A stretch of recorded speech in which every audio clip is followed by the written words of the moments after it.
Imagine a random night. You're at home, swiping through Tinder, looking for that perfect connection. What you find, however, is something that will change your life forever. Or worse, welcome to the world of dates that went terribly wrong. Get ready for stories so disturbing, they'll make you rethink every right swipe. The date that never happened. Jessica was a confident young woman, accustomed to the digital world. When she matched with a man named Ethan, he seemed perfect. Photos of exotic travels, a charming smile, and descriptions straight out of a romance movie. After days of intense messaging, Ethan invited her to a fancy restaurant for dinner. But on the night of the date, Jessica received a strange message. "Don't leave your house. Trust me."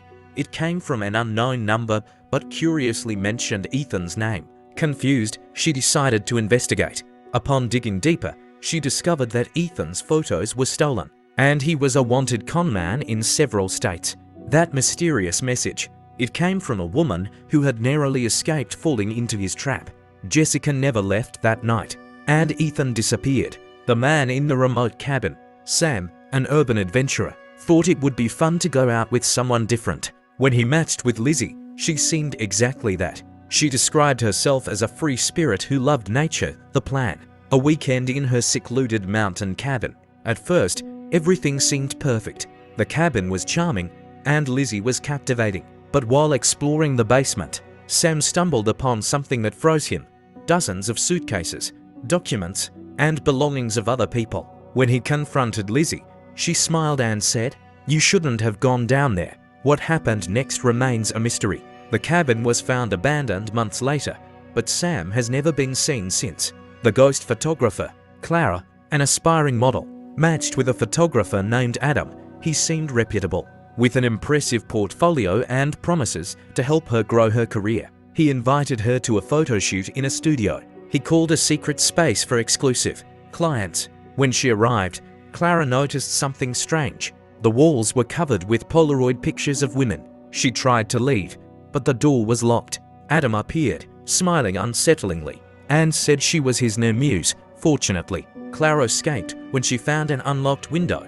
But the other women, their identities remain a mystery to this day. The collector's mansion. Isabella was fascinated by art and history. When she matched with William, a sophisticated man who collected antiques, she was enchanted. He invited her to his mansion, promising to show rare and incredible pieces he'd acquired from around the world. The mansion was impressive, filled with relics from various cultures. But as William showed her his favorite pieces, Isabella noticed something odd. Among the antiques were contemporary items like clothes and personal belongings.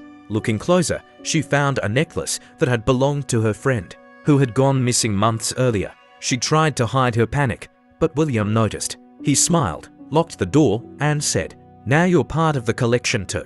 Isabella managed to escape through a broken window, but she still has nightmares about that smile. The hypnotist, Alex, was a college student who loved exploring the unknown. He found it intriguing when he matched with someone named Dr. Elias, who described himself as an expert in hypnosis and experimental therapy. Curious and a little skeptical, Alex accepted the offer for a free session.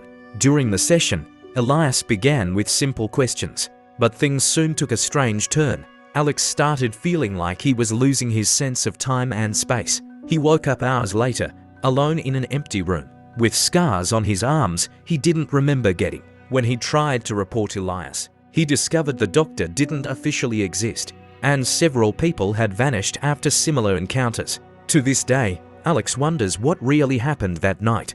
The abandoned zoo. Clara loved animals and was thrilled to match with a veterinarian named Leo, who seemed to share her passion.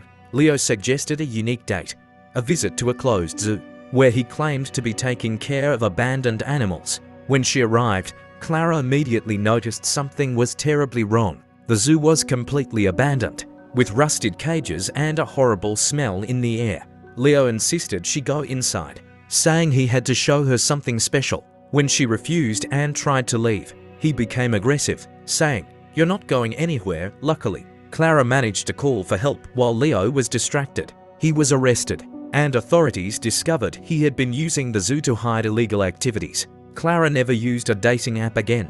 The dollhouse. Sophia was fascinated by vintage objects and art, When she matched with an artisan named Marcus, who crafted lifelike dolls, she was intrigued. He invited her to visit his workshop, promising to show her his most impressive creations. The workshop was an old house filled with life-size dolls, each dressed as if they had their own story. As Marcus explained his process, Sophia noticed something disturbing. Some dolls had incredibly realistic human eyes. When she asked about it, he laughed and said, "Oh, my materials come from special sources." Frightened, Sophia tried to leave, but Marcus locked her in. She managed to escape through a window.